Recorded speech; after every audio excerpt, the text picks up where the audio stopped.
سب سے پہلے جن نے اسلام قبول کیا وہ شخصیت ہے حضرت ابوبکر صدیق رضی اللہ تعالی عنہ کی۔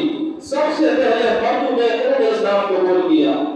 اردو میں سب سے پہلے امام الانبیاء صلی اللہ علیہ وسلم کی زوجہ محترمہ حضرت خدیجہ کبریٰ رضی اللہ تعالی عنہا نے سب سے پہلے اسلام قبول کیا، اور غلاموں میں سب سے پہلے حضرت زید رضی اللہ تعالی عنہ نے اسلام کو قبول کیا، اور بچوں میں حضرت علی المرتضیٰ رضی اللہ تعالی عنہ نے اسلام قبول کیا۔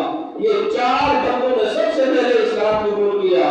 پانچویں نمبر پر اسلام قبول کرنے والی شخصیت ہے حضرت عثمان رضی اللہ تعالی عنہ کی، اور یہ وہ شخصیت ہے کہ حضرت ابوبکر صدیق رضی اللہ تعالی عنہ دعوت دیتے ہیں کہ عثمان کلمہ اسلام پڑھے۔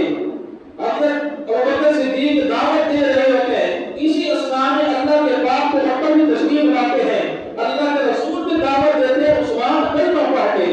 حضرت عثمان رضی اللہ تعالی عنہ اس وقت کلمہ اسلام پڑھ لیتے ہیں، پانچویں نمبر کے مسلمان ہیں حضرت عثمان غنی رضی اللہ تعالی عنہ۔ اللہ اکبر۔ جب حضرت عثمان رضی اللہ تعالی عنہ نے اسلام قبول کیا اس وقت ان کی عمر 34 سال تھی، بالکل کلیل جوان ہے، نوجوان انسان ہے۔ جب اسلام قبول کرتے ہیں، اب اسلام کا کلمہ پڑھ لیا،